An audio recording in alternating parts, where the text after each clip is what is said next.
Greetings. My name is Bill McGee, and I'm the president of the Richmond chapter of the Southern Christian Leadership Conference. I came to this position because through God ordering my steps, since I was a young man, I have been exposed to SCLC in many different ways.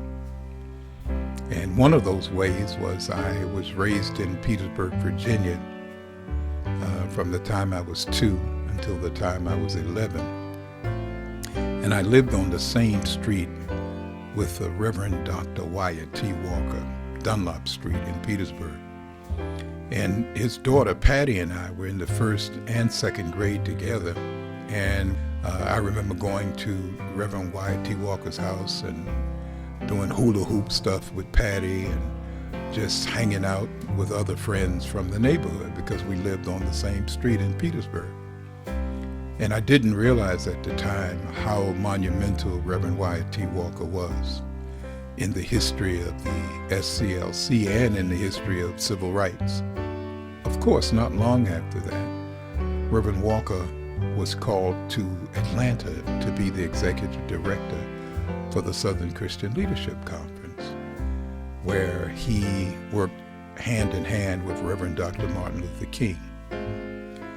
The history of them meeting together at Virginia Union University, and when Reverend King came down to speak at the behest of Samuel DeWitt Proctor, one of his classmates in Boston. That history is well documented. What also happened in my life was my mother was a graduate of Columbia University, where she got her master's. She moved to Atlanta, Georgia, and took a position at Morris Brown College. And once again, we were back in the same neighborhood with Reverend Wyatt T. Walker. Actually, we lived 6 blocks from Dr. King. He lived on Sunset. We lived on Hunter Street on the campus of Morris Brown College.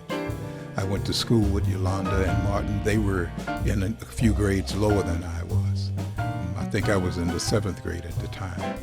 We ran into Reverend Dr. Wyatt T. Walker at the fair, and I got a chance to see Patty again. We're talking about 1963, a historic time in the civil rights movement when we were all there in Atlanta together.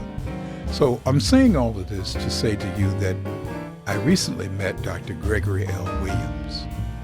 Dr. Williams shared with me that he was doing an autobiography on Reverend Dr. Wyatt T. Walker. And it was amazing that we made that connection. I invited him to our SCLC meeting, and he came to several of our meetings to share the progress of the book that he was writing on Reverend Dr. Wyatt T. Walker, one of the unsung heroes of the civil rights movement. And just yesterday, I received in the mail my copy of the book, Dr. Wyatt T. Walker. And I was just so delighted and happy to get this book. But then when I looked inside and I looked at the foreword, I was even happier to realize that Bishop Williams actually used the foreword that I had written for this book. Martin Luther King Jr.'s Chief of Staff and Unsung Hero of the Civil Rights Movement by Dr. Gregory L. Williams, Dr. Wyatt T. Walker. So I encourage you, I encourage all of us who would like to really know more about the civil rights movement to go out and purchase this book wherever you can. I will post where you can get it directly from the author or where he is recommending that you buy it.